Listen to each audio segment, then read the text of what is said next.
मगर आज हम लोग पढ़ेंगे प्रकाश का प्रकीर्णन, स्कैटरिंग ऑफ लाइट क्या है। सिंपल से बात है, जब सूर्य का प्रकाश किरण जब सूर्य का प्रकाश किरण हमारे पृथ्वी के वायुमंडल से गुजरेगा तो हमारे पृथ्वी के वायुमंडल क्या करेगा, इन प्रकाश किरणों को अपने अंदर अवशोषित करता है।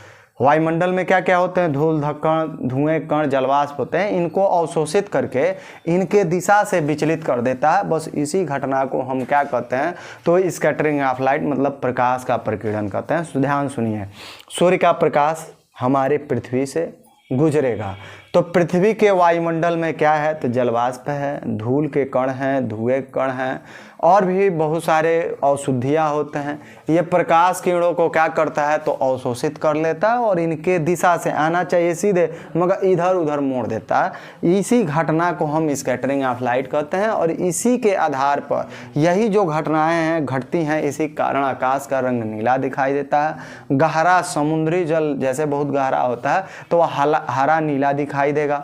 दूसरी बात कि सूर्योदय और सूर्यास्त के समय जो सूर्य है वह लाल इसी के कारण दिखाई देता है। किसके कारण, तो स्कैटरिंग ऑफ लाइट के कारण।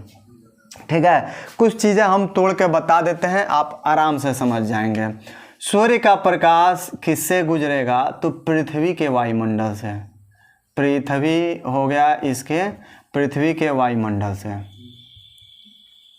ठीक है, सूर्य का प्रकाश पृथ्वी के वायुमंडल से गुजरता है तो इस वायुमंडल में धूल के कण होंगे, धूल होंगे, धुएं होंगे, जलवाष्प होगा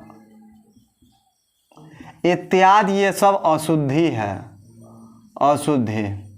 ये अशुद्धि क्या करेगा कि प्रकाश, सूर्य का जो प्रकाश है इसको अवशोषित करेगा, अवशोषित, और अवशोषित करने के बाद से इनके दिशा से विचलित कर देगा। इनके दिशा से क्या कर देगा, विचलित। बस इसी घटना को हम स्कैटरिंग ऑफ लाइट कहते हैं। जैसे मान लीजिए ये सूर्य हो गया, पृथ्वी हो गया और यहाँ सूर्य हो गया, तो यहाँ से जब प्रकाश जाएगा, ऐसे प्रकाश किरणें जाएंगी ऐसे, तो जैसे इसके वायुमंडल में प्रवेश करेगा ये प्रकाश किरणों को इधर उधर मार देगा। मैंने जाना चाहिए सीधे मगर इसकी डायरेक्शन बदल जाएगी।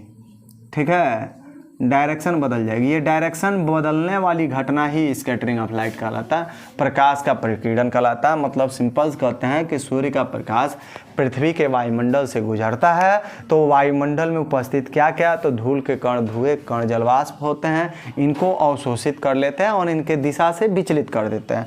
तो ये विचलन वाली घटना ही क्या है, स्कैटरिंग ऑफ लाइट होता है। अब इसका हम डिफिनीशन लिख देते हैं, फिगर है, फिगर बना देते हैं, टॉपिक एकदम आराम से समाप्त हो जाता है।